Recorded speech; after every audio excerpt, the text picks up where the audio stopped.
Parents are often called superheroes. But what if you were an actual superhero parent? How would you balance that responsibility with intergalactic threats every few months? How would your kids see you, as mom or dad, or as Ant-Man or Scarlet Witch? This episode in our series, Dads on Screen, focuses on some themes of parenting in the MCU. Sit back, kick off those repulsor boots, and get ready for Season 1's final episode of Three-Dimensional Dads. Exploring fatherhood in the next dimension. I'm Jay. I'm Derek. And I'm Ian.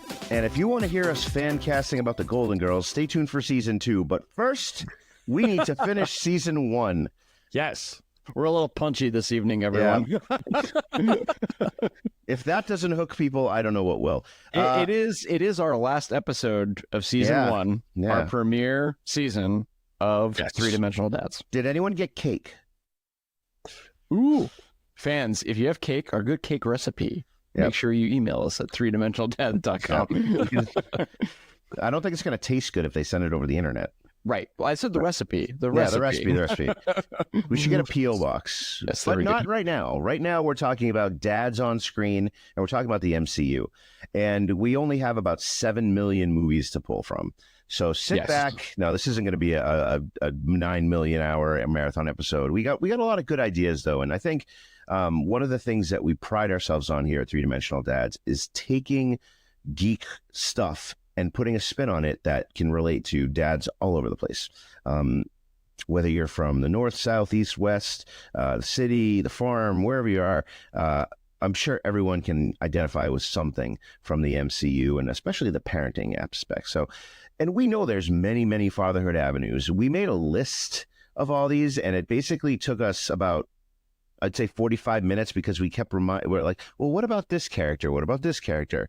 Like Thor. Thor is technically not a dad, but he did kind of adopt a child at the end of Love and Thunder. If you made it through that movie, which a lot of people didn't, he adopts Love, which was Gore's daughter. So that's just one example. Then you have like Bruce Banner and Natasha Romanoff. They have that interaction at Clint Barton's house where they're talking about having kids. They want to have babies? Well, they want to, but he can't because he's full of gamma, and she can't because in the Red Room they made it so she can't. So there's that parenting. And also, episode. Spoiler alert, she dies for the Soul Stone. Oh, spoiler alert. Spoiler if you alert. haven't seen all of the MCU, pause this episode, go watch 32 movies, and come back. but really, our theme is of being a dad, right? So, like, what kind of things do we have being a dad? We have our marriage, we have our children, we have our work, we have our commitments, lots of stuff. But so first, I kind of want to take it in the direction of that big old foundation of what fatherhood is, marriage and children. Mostly children, but we got to talk about marriage too and the relationships. And I want to start it off with, as if you can see this, Stark Industries, right? Tony Stark, my favorite character. I have a tattoo of Iron Man. I've said this before. His relationship with Pepper and his eventual fathering of a child, Morgan. We know Tony to be a billionaire playboy philanthropist, right?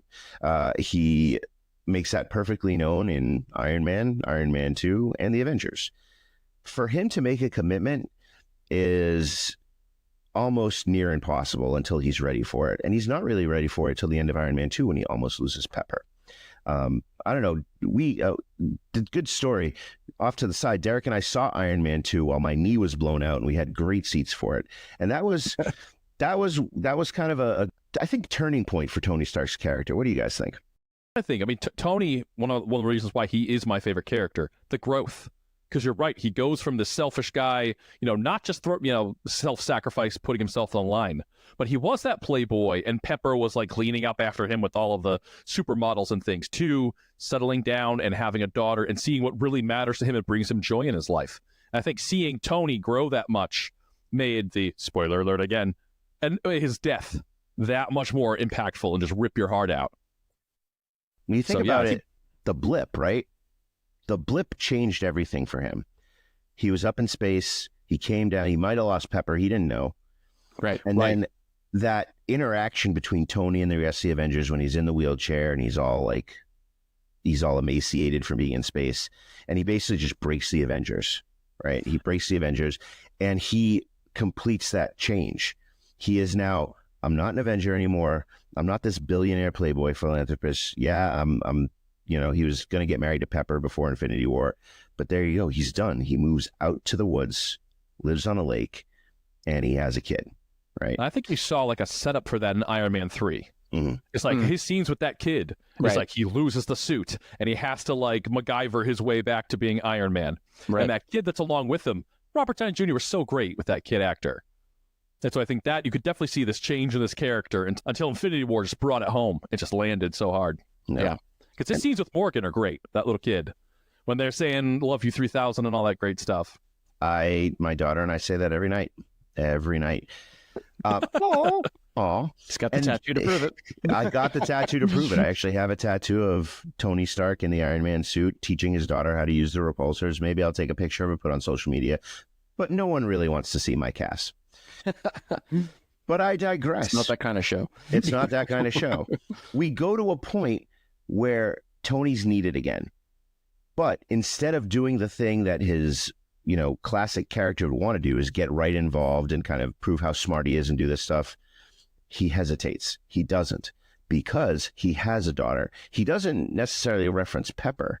He references Morgan as to a reason why he can't solve time travel, even though he does.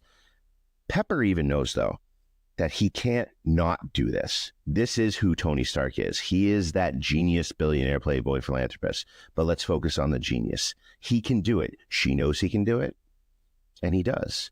And then his big condition, and this is kind of where I'm going to wrap up this piece, his big condition is that he can do the time travel thing and he can help bring everyone back from the last 5 years. But his one condition is he does not want anything to change. The thing he wants is to keep his daughter. And that's the biggest thing. And he sacrifices himself for that. He lays it all on the line for Pepper and Morgan. I think, that commitment to his marriage and children is such a big fatherhood theme for me. Right. And also his relationship with Peter Parker. I think he's looking at that picture of Peter in Infinity War and thinking like Peter was snapped, and I think seeing that relationship, this new iteration of Peter Parker, we don't have Ben Parker. Right. So Derek, you were saying stuff about Uncle Ben. Yeah. So I know that this is not the typical type of, I guess, parenting or fatherhood relationship that you would normally think of as like as a parenting relationship. But I wanted to explore Ben and Peter Parker, because to me, even though Peter Parker's parents die when he's really young, I feel that this is a really good example of parenting in the MCU, right? So Ben is very much the father figure to Peter Parker. And I really enjoy watching how Uncle Ben instills wisdom, how he doesn't react in anger to Peter Parker. Peter Parker, is a young teen trying to navigate his way through the world. He's trying to navigate high school, the fact that he lost his parents. He's living, he doesn't have the best of means compared to some of the other kids in his school, right?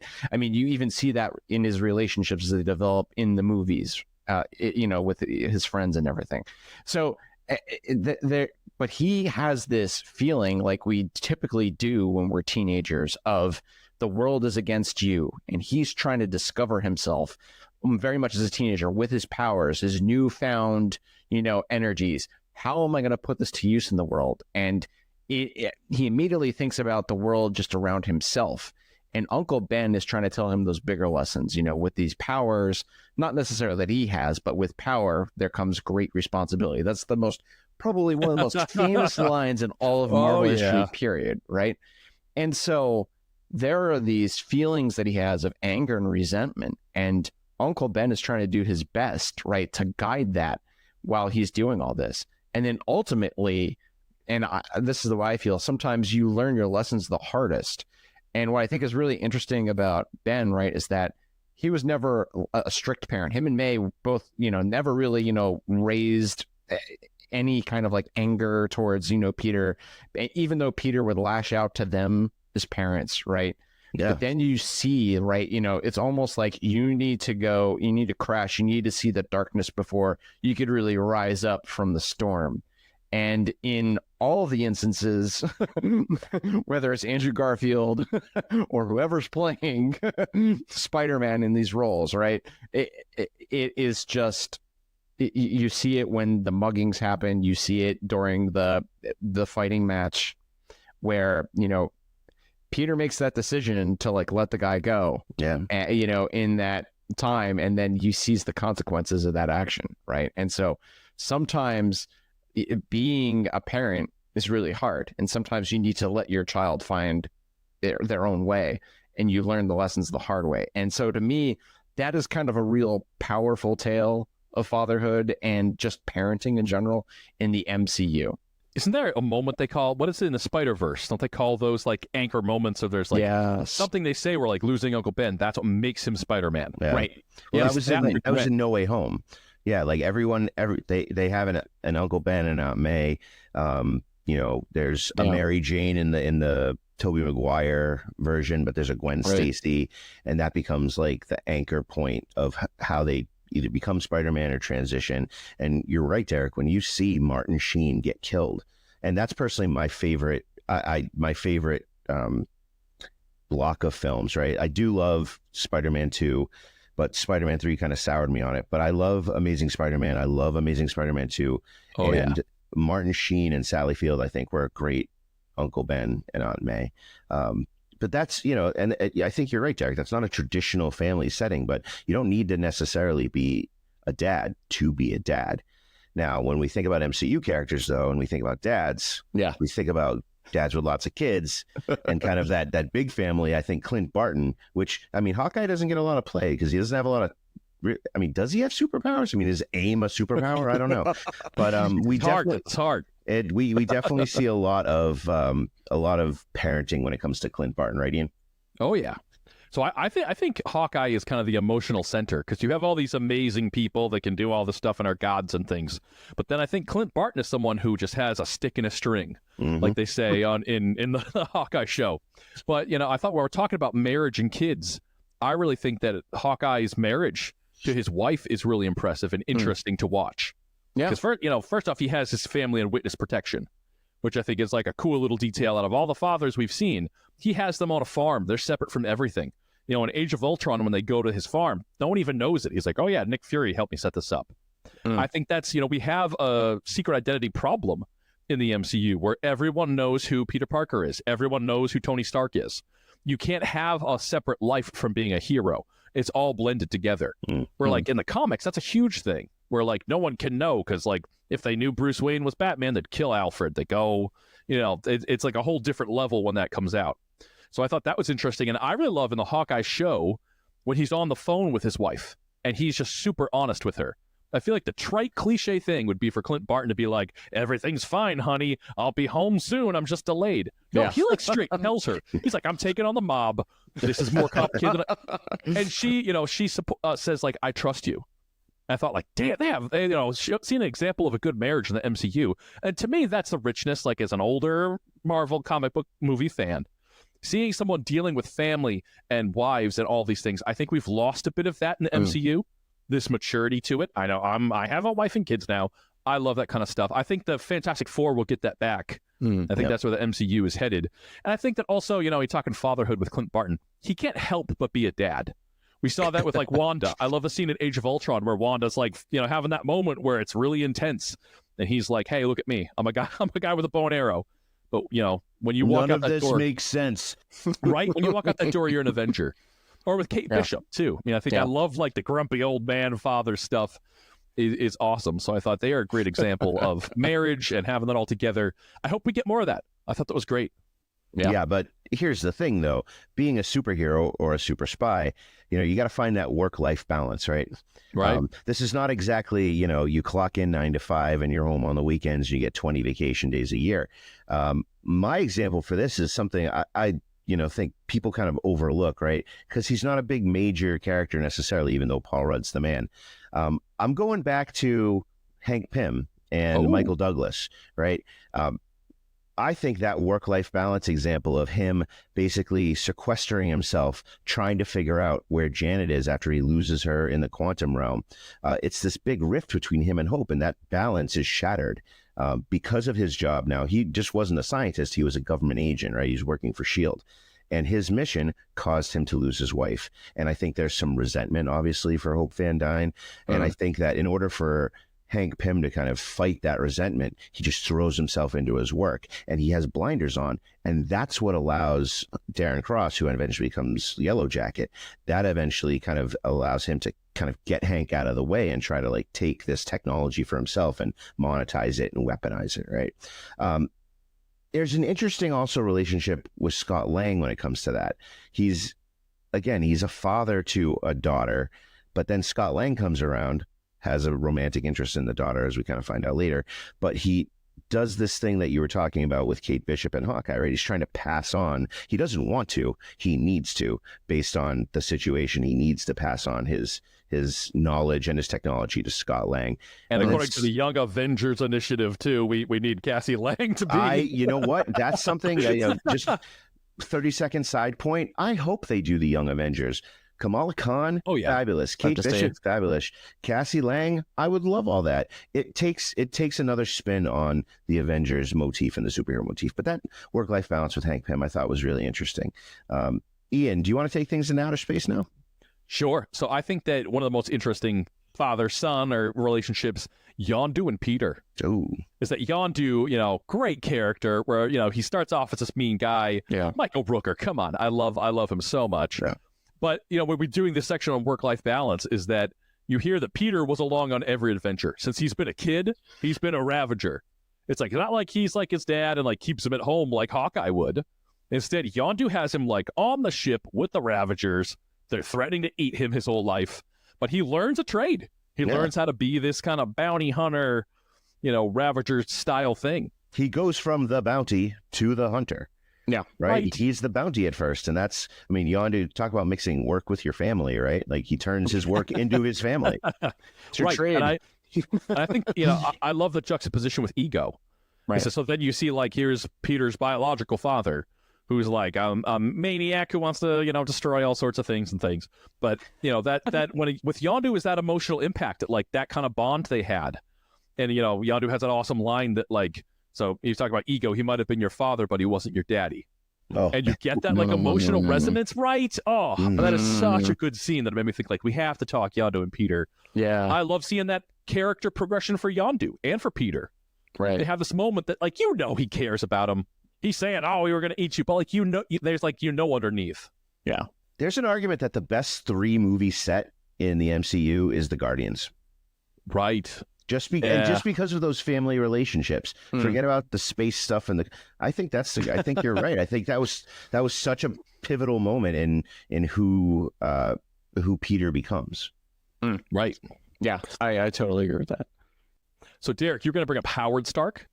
Yeah, so if you talk about going back to what Jay was talking about with just the relationship of being a father with Tony, where did he learn that being a playboy from, right? He learned it from his dad, because you could go back to even just the first Captain America movies where you see Howard Stark for the first couple times, and he is that swinging guy that's doing all these inventions. He's got his dames and broads that he's, kind of scoping out and everything. Agent Carter, do you fondue? Exactly. Even in Agent Carter, you see him like doing this sort of swinging lifestyle, right? So he got that, got those traits from his dad, right? And you see that in a lot of the movies as he's developing. So there's a couple clips, and especially if you go to Civil War, right, where Tony is projecting back to when he's having a memory of his dad, and he's young and arrogant, and just tell your dad this could be the last time you're seeing him for a while. That movie in particular, where he's doing that reflection on it, right? He's looking back at himself after Iron Man 2, because in Iron Man 2, when he finds the clips of when his dad was doing all these projects, and Tony's in the background, he's playing with the model and he's yelling at him, but then all of a sudden Tony's trying to figure out how he could fix his arc reactor, and then all of a sudden his dad's telling him, "Tony, this is all for you. My greatest creation is you." And that really impacts Tony hard, right? Oh, yeah. So you have this guy that was basically very distant from you his entire life, and then you find out that really deep down inside, he really cared for you and he really loved you. He was this workaholic, and that's all you thought he did. And then in Civil War, right, you see somebody murdered your parents, right? So then you have this kind of transition of like, I was this person before, and now I have a greater purpose, and I'm trying to assemble this team. And then finally, in Endgame, Tony gets that closure with his dad because he literally goes back in time, Oh yeah. and he Oh, that was so pretends, he's this kid from MIT, and he literally embraces his dad. He gets the chance to do that and say, thank you for everything. And he quickly adds at the end, for what you do with the country. But he's able to have that closure before the events of Endgame, of course, where we all know what happens when Tony makes the ultimate sacrifice, like Such you were a good talking movie. about. So I really feel like he's able to have this repaired relationship with his dad, but it continues, it fills in who Tony is, right? So not only is he a great, husband to Pepper and he cares about his daughter, but he has redemption for his family. And I think that really makes me respect Tony more, Iron Man more as a character in the MCU. And I never thought of it that way before until I went back and I looked at those clips of his interactions with Howard Stark. And I thought that was just really cool. Right. Time travel is a hell of a drug. Yes, I was. Here's the guy that was just dunking on time travel for the Deadpool movie, right? And now I'm like, it was really good in that one. When you see it done right, it's hard. But for emotional purposes and character development, come on. Yep. Everybody on the internet, you could all slay me down. I get it. Derek, you bring up loss. Tony's loss of his parents, and when he is in that final scene in Civil War where he finds out Bucky killed his parents, and he just goes full on mental to try to kill Bucky. Loss is a huge driving factor when it comes to family and loss and being a dad. And we talked about that a little bit with Ben and Peter Parker, but I know Ian, you wanted to kind of bring that back up again. And I think that when it comes to loss, nothing is more big in the MCU than when Ben Parker gets killed in all the different versions or when Aunt May gets killed. I mean, come on. Oh God. I know, right? I mean, this is why this relationship, I know we're talking Ben and Peter, but like Aunt May is essentially like this Tom Holland's Uncle Ben. And when we see that moment when you find out that this is she's his Uncle Ben. Oh, and she says with great power comes great... Okay, I am so tired of with great power comes great responsibility. But when you bring that up in that context, just tears. Yeah. Oh, come on. Marissa Tomei. Pour one out for Marissa Tomei. The acting. I mean, this is also, when you're talking about, Peter Parker and Ben Parker, the level of actors we've had in these movies. Sally Field and Martin Sheen. Come on. I love Andrew Garfield, too. Those scenes when he has angst over, Martin Sheen is not his dad. So where is his dad? I love that scene where he goes well, where is my dad? He's not here to tell me this. Yeah. And he slams the door and goes out. I mean, I think that's, you have this kid who's dealing with loss and Ben is helping him. He's trying to father him like he did for his father, his son. But, then he's trying to help him deal with not having his parents there, but still teach him to be a good person. Because I think when you're a teenager, right, you're searching for things. And I think that it reminds me a lot of the relationship, too, with Clark Kent and his, and Jonathan Kent, Pa Kent on the farm. It's like he's always trying to teach him because he sees how crazy powerful Superman is. Trying to get some kind of morals in there and teaching him, don't use this for bad stuff because it's just such an incredible power that he has. That's how you get Homelander. That's how you get Omni-Man from Invincible. Yeah. It's like this unchecked power, what would people really do with it? Yeah. It's like a cynical adult. If you had that kind of power, would you be off saving kittens from trees, or would you be taking over the world? You need a good dad, right? And I think but that's where Ben Parker makes that difference. And so in any of these situations, it could have gone south, right? That death of Ben Parker could have turned Spider-Man into a vigilante, right? Right. I don't want to cross different properties, but Batman. Imagine if Batman goes into crime fighting without the "I'm not going to kill people" rule. You see that in Batman Begins when he has the gun and he's going to go kill Joe Chill. Yeah. It's like that right there was the moment. That's when he becomes the bad guy Batman. Right. Ooh, and maybe it's Alfred, the father figure, that saves him from himself. Oh, So, we're also talking conflict loss, Jay. We tossed a coin, and you got Frank Castle, and, Punisher is one of those, losing his family, opening up, makes him the Punisher. Oh. And this is a good one because this is one that's not really talked about a lot. I mean, especially, right. This isn't a major MCU movie, right? But it's definitely the MCU universe. So this is going to be a good one to get into. I love the Punisher as a character, not because he's a murderous vigilante. I love it because it's deep psychological. You guys all know my major in college was behavioral science. I love to think about how people behave and why they do the things they do.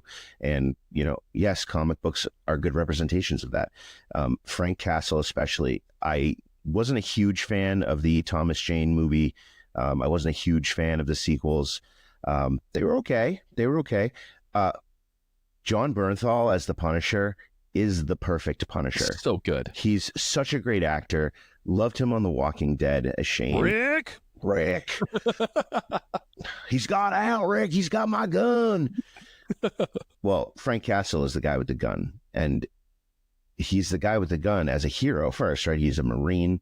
He's, an agent trying to, I don't want to say fight crime, but he's trying to do the right thing. And his job, generally in the origin of the comics, is what gets his family killed, right? Usually he's like a DEA agent or something like that in the comics, and he was on a bust. Someone found out who he was, and his wife and child get killed.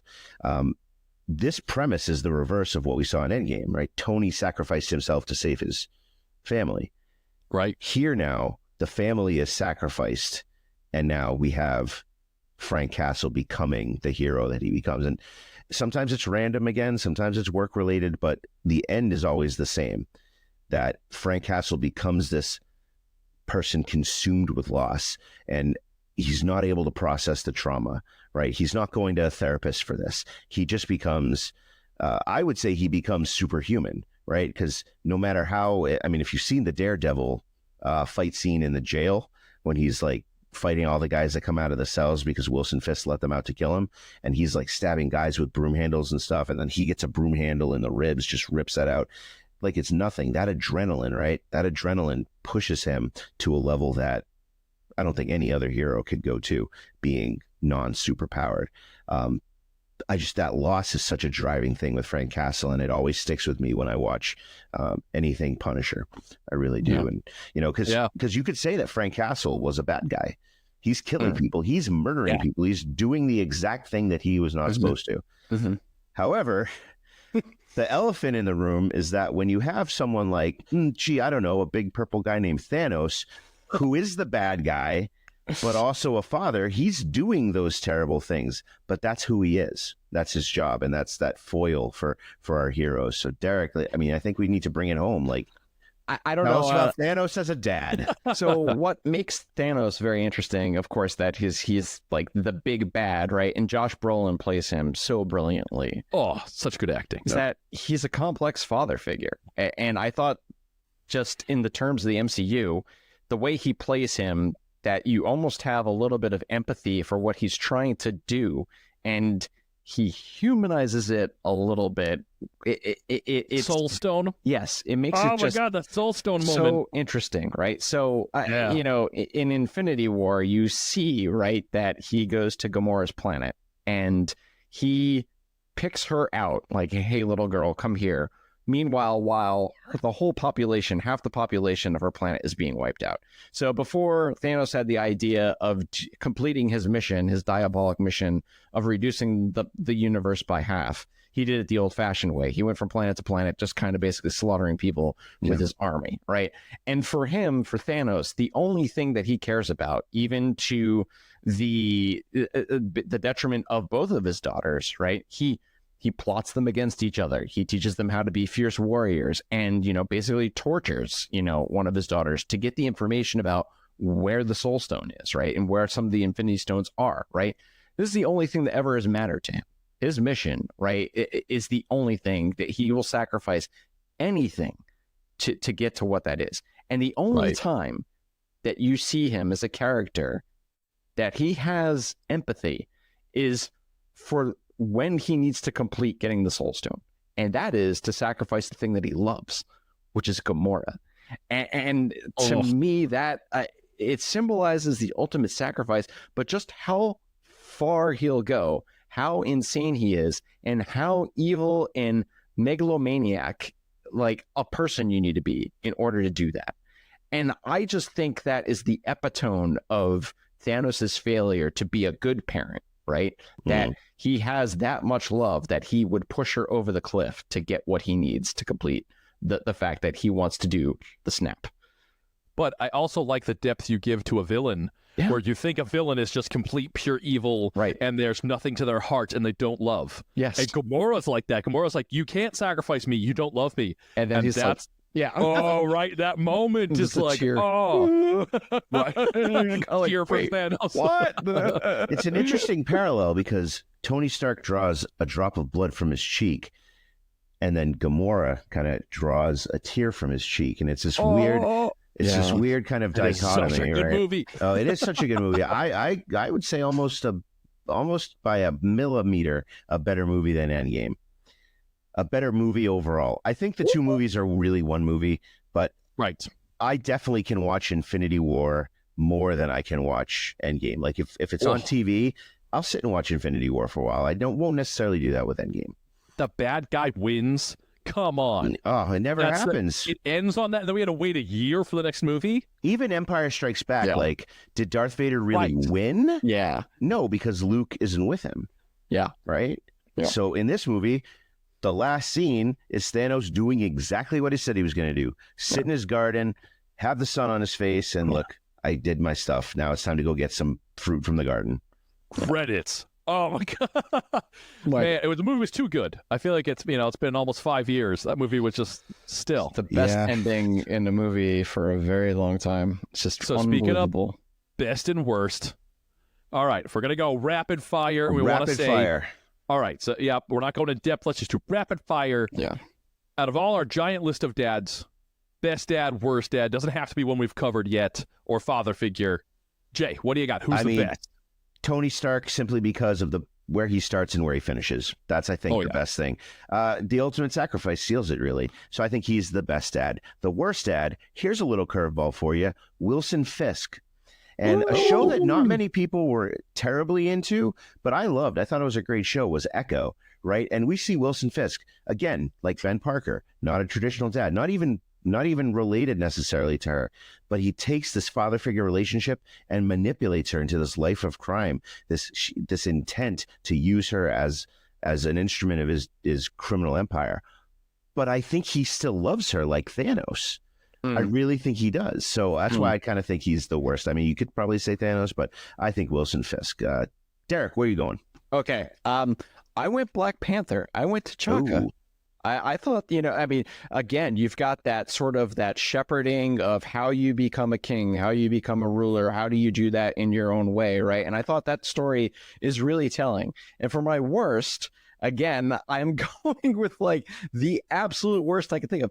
I thought Ultron was an interesting choice because he is basically shepherding, right, that evil crew and being very manipulative, right? I thought that was a very, I don't know, I just wanted to pick the outball one. You're right. He does take Scarlet Witch and Quicksilver. Yes. And I mean, their parents are dead. How did they die? Tony Stark's weapons. And he becomes that father figure, but uses the death of the parents against the Avengers. So manipulative. Yeah. Good pull. Good pull. What do you have, Ian? All right, I got to say, the best dad in the MCU for me is Clint Barton. So I thought, because he has his kids in witness protection, and he keeps them far away from things, and man, in the Hawkeye show, when he's trying to make it home for Christmas, I'm just like, big heart for Clint Barton there, that he makes it home on the day with Kate Bishop. So good. And then worst has to be Thanos, because he kills half of everyone. He's just the worst dad, and he is the juxtaposition. Worst ever. Worst dad ever. Thanos. He also plays his daughters against each other all the time. Yes. And you can't do that with your daughters. Come on.